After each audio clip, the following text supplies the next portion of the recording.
Oggi abbiamo presentato il disegno di legge approvato dalla ultima giunta regionale. È un disegno di legge molto importante dal nostro punto di vista perché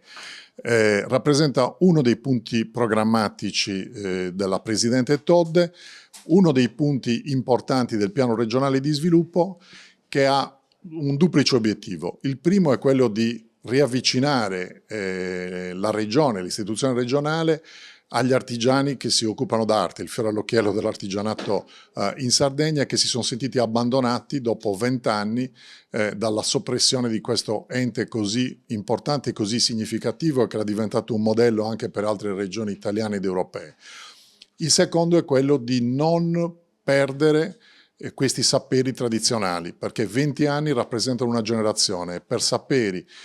che si tramandano all'interno delle famiglie da padre in figlio o da madre in figlia, una cesura generazionale può significare la perdita di importanti valori identitari della nostra regione.